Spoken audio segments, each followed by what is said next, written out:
Hello. So a lot of you guys expressed interest in sort of my aiming journey and my mouse journey, and I figured, hey, let's just do a bunch of content around this.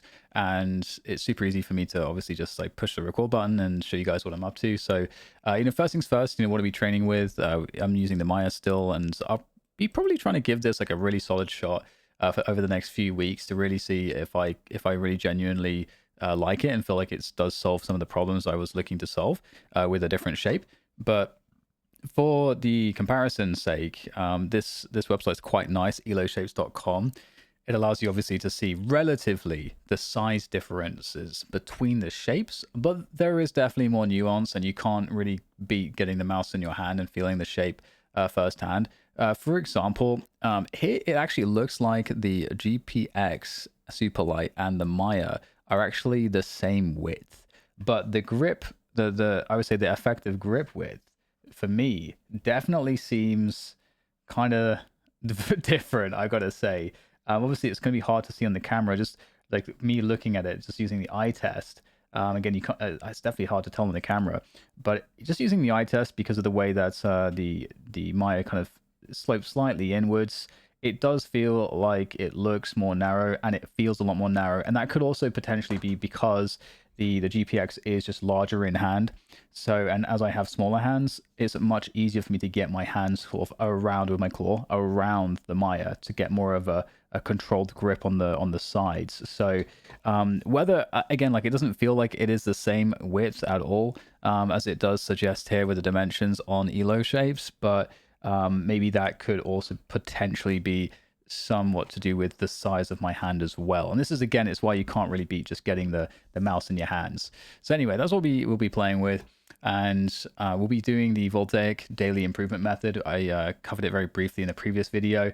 It's basically just a way of essentially splitting, like having training splits between different skills, as opposed to just grinding the benchmarks. And the advantage of this is to allow you to focus more specifically on improving and breaking down certain types of skills within a skill category, as opposed to if you're playing the benchmarks, you kind of have to hold all of this stuff in your mind whilst you're doing some of those tasks, and you're not as easily able to say, oh, okay, well, I'm decelerating not enough, I've got to fix that. Or on these speed switching tasks, like I'm really struggling with like the speed element, because you're also then trying to actually have, good smoothness, deceleration, like all these other things are coming into play all at the same time when you're doing that speed switching. So it's harder to kind of break it down piece by piece. So that's kind of the objective of this, as well as having this like training split, so that each day you can have more focus on a specific category. So the end outcome being that you want to be able to improve your benchmarks.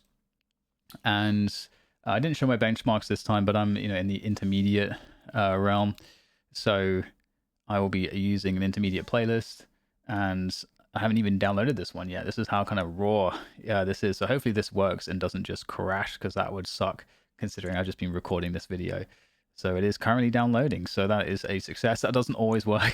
Sometimes the AimLab might bug out on you, but this time it's looking like it's going to actually work. So that's nice. And I'll take this moment to also mention to you guys, if there's any types of content you want to see me make around this Quake tournament, I'd be curious to see what your thoughts are, because I'll definitely be streaming where I can any practice. And then similarly, if I'm doing any analysis work, I'll try to kind of make content around this, because I think it's kind of fun. I haven't competed in Quake in a very long time. I played a bunch of practice tools last night, and I managed to win all my games, so that's a good sign. And fortunately, it's on 3 very core maps. So anyway, before we get into this bit of training, as I tab out, let's look at the description here. So this is the category for evasive switching. It's Saturday for me. It'll be Sunday for you when this video goes out. Where speed switches lean more toward the accuracy of your switches and less on the smooth tracking, once the initial flick is landed, evasive is meant to assess the opposite conditions. Your transition to smoothness upon coming out of your initial flick should ideally be both seamless and immediate. So already you're getting sort of a hint as to some of the things you need to be focusing on when you're trying to improve at these various tasks. So let's we can do my first reaction to doing these as we go through some of them, to see kind of how it feels and what I think I need to be focusing on. So, okay, so we're already getting the orbs regenerating health, so you get punished for not actually really dialing in your smoothness. If your smoothness is not perfect, you won't do enough damage to actually kill them. So it's really making me focus on the smoothness. And one thing with aim training I've got to say is because it requires a lot of focus, especially if stuff is difficult enough, it actually I found is the case that talking makes it very hard. So that's my excuse right now. But this is just training, so it doesn't really matter. We're not really thinking about scores. We're thinking about training skills. So it's flick and then the smoothness as you react to the direction it moves. So it's just these micro corrections on the tracking, which having the SkyPad 3.0 is it does make life a lot easier when it comes to these types of movements, I've got to say. So one thing here as well with switching tasks is always the speed between the flicks, because you can see there's kind of like a lag between, oh, I've killed the target, now I'm flicking to the next target. One way you can speed that up is by already focusing on the next target before you finish sort of killing the target that you're on. And that allows you to kind of just instantly switch almost. And that's how you get faster switches. The other issue there, though, is, of course, and this is actually something that's more challenging with the SkyPad, because there's such little friction on a SkyPad, being in a position to come to a dead stop off of a flick can be quite difficult because the static friction is so low. I mean, all the friction is so low, static and dynamic. But that's kind of the thing here as well that we're trying to train is the flick into smoothness. And normally when we're doing a flick into smoothness, you need to make sure you're not like hard flicking too much, because something that is a habit or can be a habit when you do a lot of static tasks is you might end up being of the mind to flick really hard because you're just flicking twice. And especially if you like, that's not something that you can easily do actually on a SkyPad because you'll go all over the place. But if you're in a cloth pad, which has a lot more stopping power, you might flick really hard and then you won't have as much control after the flick. So that's when we talk about deceleration, that's very important because the deceleration allows you to quickly transition into something else. The other thing about the deceleration too is it's got a lot to do with tension management as well.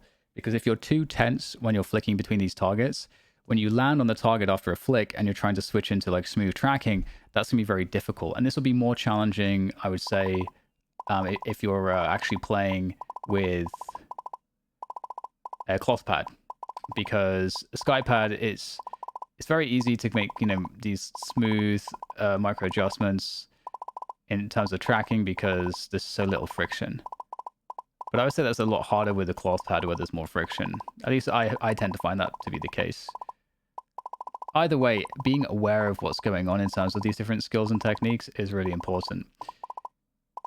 And, one thing you're kind of learning here as well is you're kind of teaching yourself to be able to move smoothly as well as kind of reacting to the movement with targets that are moving at this speed. And this is where, playing lots of different tasks can come in hand as well, because getting practiced in terms of like moving at certain speeds is quite helpful. So, this is quite a slow speed, but sometimes this is very often in game where the kind of tracking that you would be doing, just like very small adjustments depending on what's going on. So anyway, let's jump on to, because I'm not going to do the full playlist because this would be an extremely long video, but I wanted to cover and go across a few different tasks just to sort of give my thoughts on it. And I'm going to be, completing some more of it. By the way, I'm probably going to spread this out amongst the days most of the time, because for me, it might not be as doable sitting down for 40 minutes straight. It might be the case that I will want to take a break in the middle of it, because 40 minutes of straight aim training can be kind of intense at the best of times. So we can see initially what we're getting out of the initial parts of this playlist for Saturday. We're looking at evasive tracking. So we got the micro switch tasks, which we just did the three micro switch runs here. And then now we're going to go on to the next one. So let's see what this one is. And I might just do like one of each of these kind of different tasks just to kind of show you what they're doing. And this is my first reaction to, because I haven't done this playlist yet. Okay, so we've got a much bigger flick. And the thing I was talking about before where, you don't want to flick too hard. That is exactly kind of the territory we're in. You don't want to flick too hard. But you're kind of wanting to because of the shared distances. And I'm kind of a little bit undertrained right now because I've just been away for over a month in terms of playing. But you apply some of your, of course, your static flicking skills here, where you got your flick, micro adjustment, and then business as usual in terms of like following the tracking.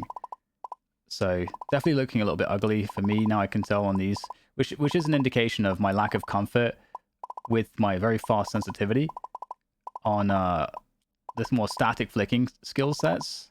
But what's really cool about this is that I don't know which day static flicking is. I think it might actually be Monday, but we'll have a day to kind of work on those skills. So we just want to focus on really what we can do and just be aware of everything that's going on. So that can be kind of a footnote in my mind. But again, the whole system, the VDIM system by LG56, it will take care of everything systematically. The point is just like putting a focus on one thing at a time. So we got a few repetitions of that.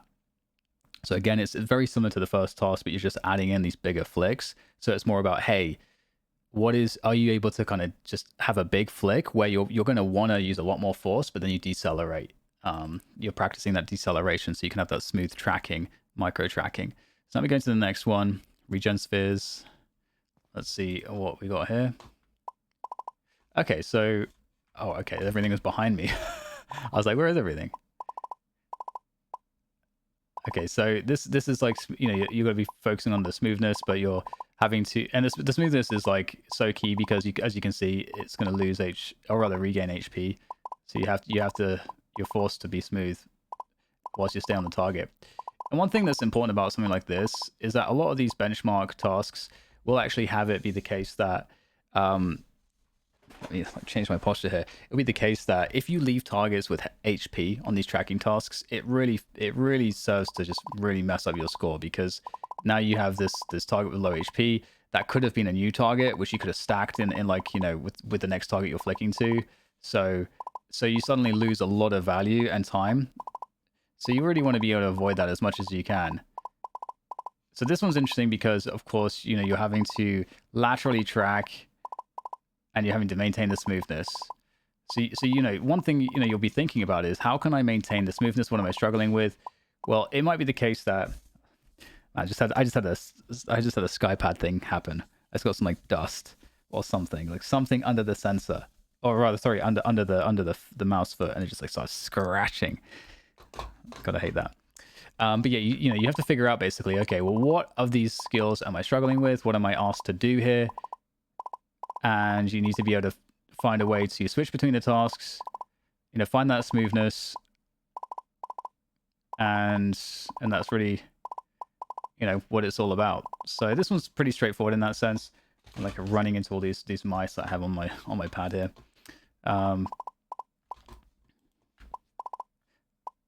You can tell this one's more difficult for me. So this one's interesting in the sense that for me, as someone that with a fast sense, and he was a wrist player and fingertip player predominantly, I actually use my arm a lot with this because I have to make such big movements.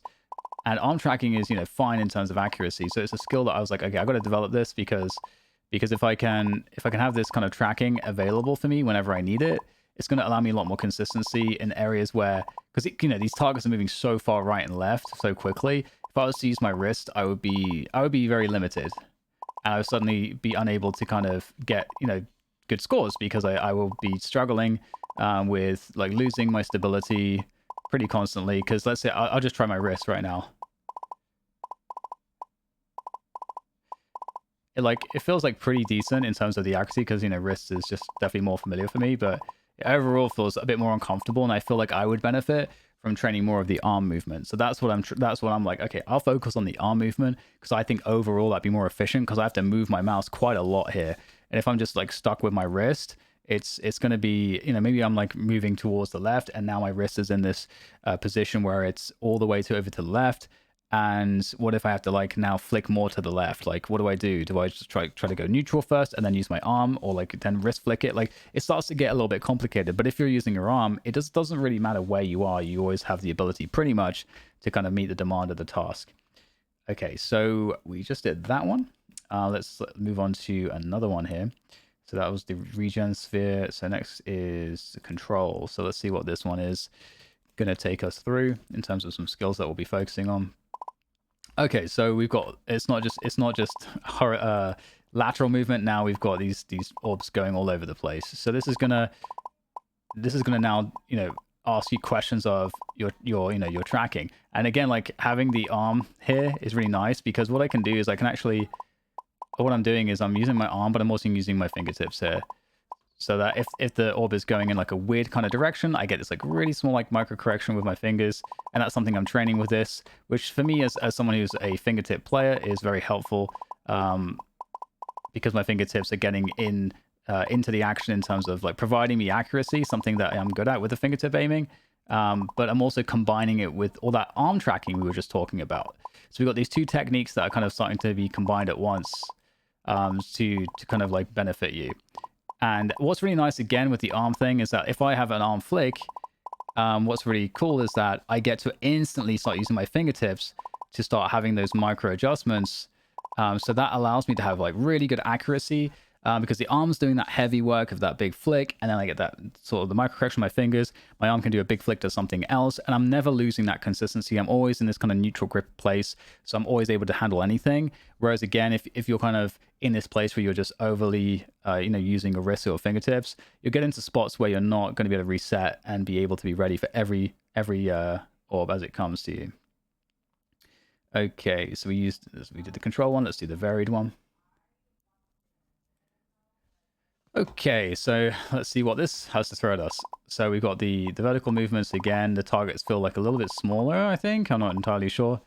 And again, like really big movements are required. So it's really, making it so that I have to make sure that my arm is involved, because otherwise how can I do these like huge sweeping movements? And that's, again, it's like very nice to have the ability to do that in games, because even if you're playing attack FPS game, generally speaking, like you can afford to have. Well, that was actually a mouse issue I just had there in terms of my grip and how I was moving my mouse. But when you're playing attack FPS games, you don't have to necessarily do more than a 180. Like you should be able to do a 180 in an attack FPS game, but there's an argument that, okay, you don't necessarily need a sense that is so fast that you can comfortably do more than that. That would be kind of unreasonable. So you can see that this is challenging my smoothness quite a lot, especially now that the targets are moving much more unpredictably and have more planes of movement available to them. You can see that's a bit more challenging. But again, the arm is nice, again, as I mentioned, because it just gives you more flexibility. And also, if you're someone that isn't already using a lot of arm, I think most people are these days. I think it's something that's become much more common, especially given that people have way slower sense than they used to overall. Especially because of the rise of tactical FPS games, because of the rise of like smaller, or rather larger mouse pads and desk sizes and all these kinds of things. And so generally, I think most people are kind of like palm or claw. Like there's less like super fingertip fast sense players. So yeah, with that said, I think most people are incorporating the arm. But stuff like this is going to be helpful for telling you, okay, what should I be doing in terms of that arm control to improve? How good does it look? And for me, it's definitely not perfect. Arm is my weakness, and so that's something I've been trying to work on a little bit here and there. But you can already see the issues in terms of smoothness, because I'm not killing these orbs very effectively. A lot of the time, they're regenerating quite a lot of health. So, and you can see there I kind of had to like flick, and then I did a little bit of a reset. So things not looking super efficient here for this task for me. But what I do like is that it's not too challenging, but I feel like challenged enough that I can focus on this smoothness, I can focus on this arm movements, and that's really all I'm really thinking about. So the arm movements to get me in position, whether it's a flick or another adjustment, and then also the fingertips to kind of try to follow through. And then I can kind of take note over time and say, okay, well, what am I struggling with, and what is not working there. So for me, that didn't feel super good. Obviously, with these types of tasks, generally speaking, it is the case that you get used to or more practiced with the movements of the orbs over time. So with that said, you'll just naturally get pretty big gains after a while, just because you're getting used to that particular task. But at the same time, that is also helping you to get better at those skills that the task is training. So all that is to say that, don't worry too much if you're not having good results or things feel kind of weird. So this one's interesting, generally because I should say this one's interesting for me because one of the things I struggle with is the precision. tracking because my sensor's so fast that having to be like very smooth whilst moving to track a very small task, orb target, is very challenging for me. So so this already feels like pretty decent, and what I'm actually having to do here most of the time is, because it's lateral movements, what's comfortable for me in terms of the tracking is actually, you know, doing again the flick with the arm, and then I'm using my wrist more so to try and you know, track these orbs as they're moving around. And you have that element of, you know, speed switching here as well, where again, as we said, like if you feel uncomfortable with it, then you can try and say, okay, I'm going to try and focus on the next orb and try and instantly flick to that next orb already before I finish that first orb. My focus switches. But that felt pretty okay, all things considered. So, okay, let's go to the next one. Hopefully I don't miss any of these. So we just did this one, dodge switch smooth. Okay, got dodge switch speed. So I'd expect this targets to be bigger, but for the task to be the same. Yeah, looks like that's going to be the case here. So yeah, so the target's a bit bigger. And here, as the name suggests, they have less HP. They're not regenerating, so you're focusing on speed. So the skills that allow you to kind of, you know, get fast, that's what you're focusing on here. So it's kind of what I said, just trying to focus on the target. I can't speak whilst I'm doing this. Try to focus on the target that you're going to kill next as you're killing the current target, and that's going to increase your ability to kind of flick quickly. Also, it's worth noticing as well that there's less accuracy required in this because, again, the targets die so quickly, so there's not as much of a burden on smoothness. Targets are a little bit quicker, so you're able to actually you know, just flick and be a little bit less accurate or less precise, I should say. But the idea is that you're trying to build the speed. You're trying to practice that skill of switching quickly between targets. I'm not doing an amazing job here, but again, what I'm trying to do as far as content purposes is to try to talk you guys through what I'm thinking with these tasks, so that it might help you when you're doing them as well, thinking, oh, okay, this is that thing, this is what I should focus on. Because there should always be a focus when you're doing these tasks. You should always be focused on something. So we're going to be going to dodge switch intermediate hard now. Okay, so let's see where some of the focuses are here. So the previous one we were focused on speed, and again, like I said, it's that trick. I'm focusing on the next target before I've killed the first one. So what have we got here? We've got targets moving pretty quickly. We'll see how this one goes. Maybe I'll talk less through this one.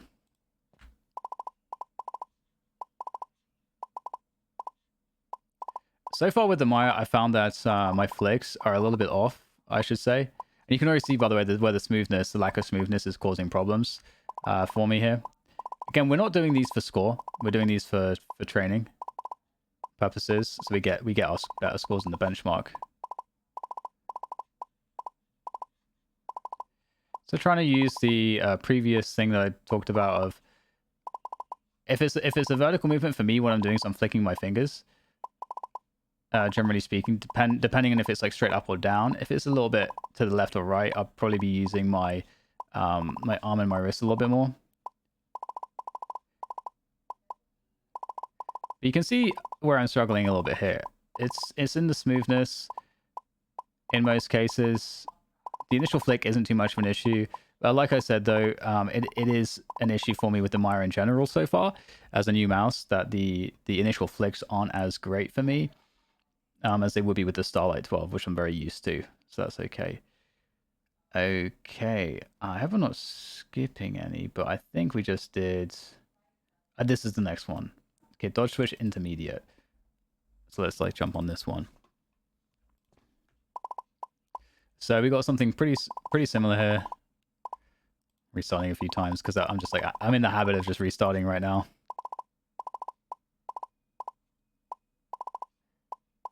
So one thing about the smoothness and really everything in aim training is that the tension management is always something to kind of bear in mind, where you want to try to be as soft as possible. I mean, there are some schools of thought. I think, like, correct me if I'm wrong, I think it's Mad Badman, for example, who like tenses up like crazy. But I think generally speaking, I'm definitely an advocate for reducing tension as much as possible, and I think it's probably just from a physiological standpoint, I think it's gonna be healthier for your body, less injury if you're not tensed all the time, and also generally it allows you, I think, to switch between skills the most easily, flick to smoothness and so on and so forth to tracking. So that movement was bad right at the end there. I like use my wrist to kind of flick left and then move my arm up. So then I wanted to track with my wrist, but then I was kind of stuck in that position. So that wasn't as efficient as I would have wanted. But generally that felt okay, and I can feel just some of the benefits of the smoothness I've been focusing on across a lot of these tasks so far in that one. So I believe we go to this next, VT bounce sphere, target switch medium. So let's see how this one goes. Oh god. So these ones are a huge struggle for me, and I imagine for a lot of other people too, but these are very difficult for me. So in that sense, these are probably quite good for me to do because I struggle so much with this type of tracking. And stuff like this is all about just getting the feel for it. And I'm happy to show you how embarrassing this is for me right now because we're all in this like learning journey together. So you know, you can notice a lot of things from how these balls move. There's like an element of gravity almost where it goes faster as they go further down, and as they get to the apex of the jump, you know, you get this like, little arc where they are kind of easiest to hit. And I think if you're looking to play these tasks the most optimally, you're looking to kind of kill them in the arc. And then obviously if you're amazing, you'll be able to kind of follow them down perfectly. But this is one of those ones where it's like, hey, this is a very hard skill for me. This is going to require a lot of training. And so far in aim training, I have avoided actually these types of tasks, largely because for me they haven't been as directly useful because I don't really have movements like this that I have to worry about as much when the games that I'm playing. So I haven't worried too much about them. But that kind of thing is just it feels very awkward. But it is just the case of just practicing and trying your best to like understand the lines. And then following those lines, obviously, with your mouse, and then just doing your best. So that's one that I'm gonna benefit from that over time. And sometimes when you encounter stuff that's so new like that, for me at least, that's how it feels, because I just never trained that type of task. It feels kind of exciting because I know that if I put the time in, I'm gonna get kind of good at it over time. So, okay, we've got something similar here, but it's easier because the orbs are actually like a lot bigger, but still. Like these movements are quite interesting, and this is actually pretty good, especially if you're playing the finals right now, or if you're playing, you know, games that have like Apex or games where there's like these jump pads, there's like high time to kill. You know, you've got, you know, people moving vertically in this like awkward way. Like this would be, I think, extraordinarily awkward for people who play tactical FPS games because it's like, when would you ever try to, you know, track like this? It's kind of crazy, but again, what's nice is that we're getting the training in. For doing this. So happy to show you that I really suck at this one, and over time I hope to be able to show you guys the improvements as well on these ones. This is going to help push my tracking scores a lot because it's actually these types of tasks where there's all these very, what I would say, less natural, more awkward movements that have been much of a sticking point for me when it comes to improving my scores. So yeah, that one felt pretty tough, but hey, it's a good task on the path to improving that I will definitely benefit from. Okay, so going on to the next one, we've got something similar but less of an arc on the orbs. They move a bit more quickly up and down. I'm just kind of trying to read that movement a little bit here. So yeah, this is similar to one of the tasks in the intermediate Voltaic benchmark. Forget the arc switch, I believe it's called. So these move quite fast though, like faster than the arc switch ones. So the trick to these is, again, it's all about smoothness. And there's smoothness in different parts of the movement, right? So there's the top of the arc, there's the falling where it's going down and it's going down faster, and then there's the bounce up. So it's like a switch up. So and then because it's, you know, going up, bouncing up, it's actually going to go up very quickly. So there's like kind of 3 different movements: the downward smoothness at a certain speed, the upward smoothness at a faster speed even, and then the arc movement, which is at a certain speed as well. So that's like one way to think about it. And then the next thing to think about is then flicking between the optimal parts of the movement for you to aim at. So it would be like, you know, really, if you're able to kind of get these orbs towards the top, you want to try to like flick. If you can, you want to try to flick and catch them. The next one, this is actually very hard for me. At the top of the jump, because that'll probably be the easiest part of the tracking that you need to do, so you don't like lose your kind of rhythm and your groove. And with these tasks, again, a lot of it is about like learning the movement of the orbs, and that's, you know, yeah, you practice that, and some people will say, oh, well, you know, you're just practicing to get good at that type of movement. Like that's not really, you know, going to help you. But ultimately, it is teaching you the technique of moving the mouse in that way, so that, you know, you get that comfort with that type of movement, and it's unlocked for you. So that is actually quite useful, I would say. So hopefully, I'm able to show you guys again a lot of, you know, improvement as I go.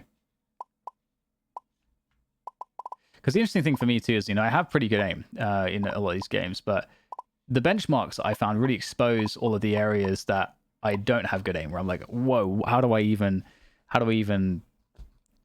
do with this? What on earth do I do with this? So that must have been arc switch. Arc track. Okay, arc switch smooth medium. Let's see if this is the correct one. I think it is. Yeah, so this is the next one. So this is the arc switch one. So it's similar to the one in the Voltaic benchmark. Might even be the same, actually. I think the orbs are a bit smaller than the one in the benchmark, so it might even be harder. Yeah, and they regenerate. So this is good training for that.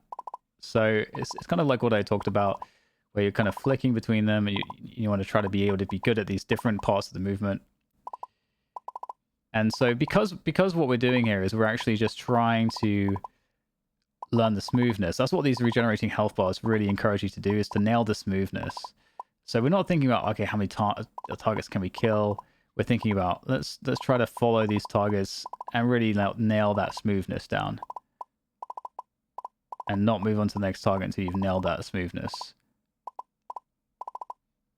And just practice making sure that you can kind of do this type of movement. And for me, this is a lot. There's different ways I can do this. So I can either use my arm for this. And it depends on my sensitivity too, by the way.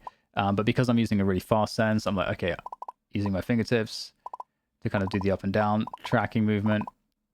And the thing I found with the fingertips as well is it's a lot harder to have smoothness on the fingertips when it comes to, you know, movements where you're doing a lot of different things. I found it a bit more challenging than with the arm in a lot of cases. Like if I was to slow my sensitivity down, so I could use just my arm. Let's go to 34. That's my. In fact, let's do 40 instead. So 26 cm to 40. I'm going to be using my arm here, or I'm going to be trying to use my arm here. And it, just in general, like smoothness. Well, this part of the mouse pad is kind of fucked up. Smoothness is just like, it's going to be easier on slow sense because it's just less room for error. Whereas on the fast sense, and you can see I'm like not practiced with this, so it doesn't look as good. But the whole point I was showing is when I use this higher sense like this, I'm going into more arm, and fingertips take kind of a back seat. And switching up sensitivities is something that I think can be really advisable and useful when you go across these different tasks. But if you're not really sure as to how you benefit with that, just like, you know, keep it simple and just practice with the sensitivity that you enjoy the most and you want to play with. Don't worry about changing it. Depending on like what you're struggling with, though, you can decide to change it. Let's say, for example, when it comes to let's say we talked about static flicking. Let's say you want to improve your kind of arm movements. You could just then do all of your static flicking with a much slower sensitivity, just because that will force you to use your arm a lot more, and to try you won't be able to benefit with your wrist or fingertip control as much. So you're going to be much more focused on, your arm movements, and so that will help you to practice your arm technique. So that'd be one way you could use your sense change to effectively train up the arm movements in more isolation. So that would be one way that you could use a sense switch. Okay, so we're looking next at, I'm like losing track of the task here. It was arc switch smooth. I think intermediate hard, I think, is the next one. Let's have a look. See if it's different. I think it seems the same.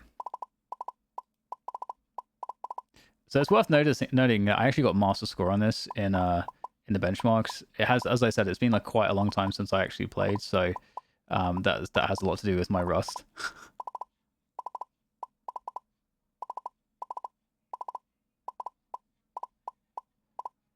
Because it's definitely like a, there's definitely, when you're kind of playing for scores and you're just grinding one task for scores, there's definitely a lot of like familiarity you get with the tasks. I feel like I've lost a lot of that familiarity, but that's fine. So pretty much the same kind of stuff that we're thinking about here, as I mentioned on the previous versions of these. And this is all just kind of the same.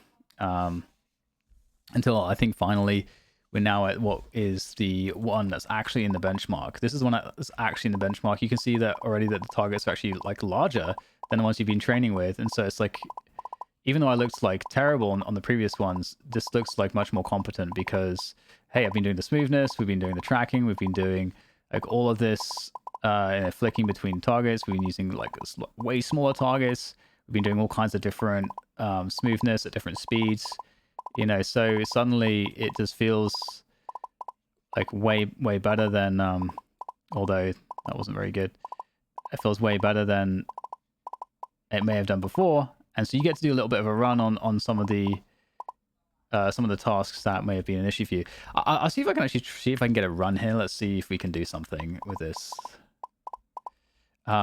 This one, I think I got quite a good score. So, and I was grinding it quite a lot. So it might, I don't expect to necessarily beat that, but yeah, already this is not looking good enough to kind of beat that. But hey, you know what? Whatever. We'll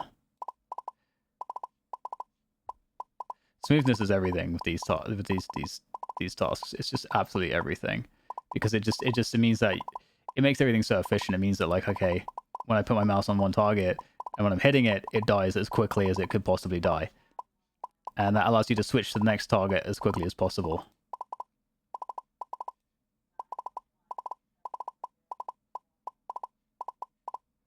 You can hear that there's lots of issues with the smoothness.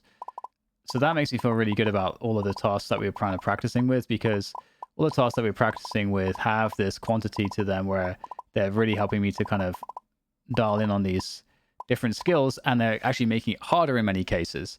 So it's an okay score, but it's not the 2000 that is my top score at the moment. And with that, we come to the end of the VDIM for Saturday, which is the evasive tracking for the intermediate Voltaic benchmark. And with the Voltaic benchmark, we can see that it's going to be these ones down here in the bottom. So this is Saturday. So this is Saturday. This is Friday. This was, I think that the logic follows that this would be Thursday, Wednesday, Tuesday, Monday. And that's why it's split up in this way. And you get like a day off on Sunday, but you can do whatever. Obviously, don't have to force a day off if you don't want to. So yeah, thank you guys for watching. I hope that this was some way informative. Obviously, this is more kind of casual content where we're not really throwing any big edits in there. But a few people asked about me sort of recording, doing some of the aim training, and I'm sorry that I'm not in amazing shape right now, but this is all about training, practicing, getting better. So I hope that you guys enjoyed it. If you want to see more stuff like this, let me know. I'll try to do this across actually all of the VDIMs, because I think that what LG56 did with them is fantastic. So it's nice to throw some extra light on it, and it's also nice to have some thoughts out there and interact with you guys when doing all of these. So I wish you all the best of the holiday season, and I'll catch you all on the next one.